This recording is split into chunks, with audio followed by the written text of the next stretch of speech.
જામનગર શહેરના અંદાજે 300 જેટલા ધાર્મિક સ્થાનોને નોટિસ પાઠવવામાં આવી। જામનગર મનપાની એસ્ટેટ શાખા દ્વારા આ ધાર્મિક સ્થળોને જમીનના આધાર પુરાવો એક સપ્તાહમાં રજૂ કરવા નોટિસ અપાઈ છે।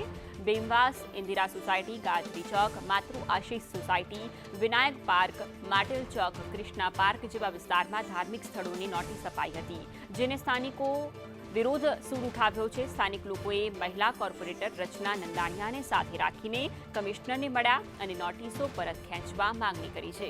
સાથે જ તંત્ર દ્વારા આ ધાર્મિક સ્થળોને લઈ કોઈ જ કાર્યવાહી કરવામાં આવશે તો આંદોલનની પણ ચીમકી ઉચ્ચારી હતી।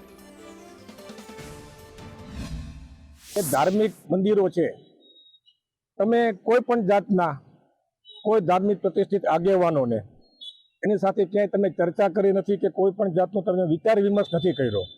સત્તાધારી પક્ષ તમે સીધી મંદિર હોય કે મસ્જિદ હોય, તમે સીધી નોટિસ એને ઇસ્યુ કરી દીધી।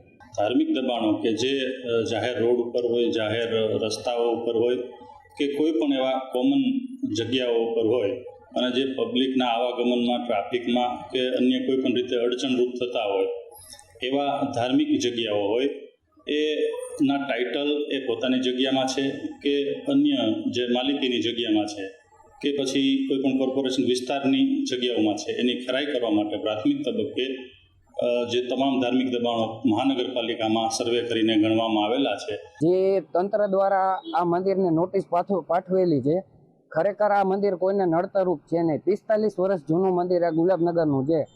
અહીંના રહેવાસી, આજુબાજુના લોકો, બધા ધર્મવાળા, બધા તહેવાર અમે અહીંયા હળીમળીને મનાવી દીધી। એકેય જાતની અહીંયા કોઈને મંદિરના નડતર બાબતની નોટિસ કરેલી નથી, તો પણ તંત્રએ આ મંદિર ખસેડવા બાબતની નોટિસ અહીંયા પાઠવેલી છે।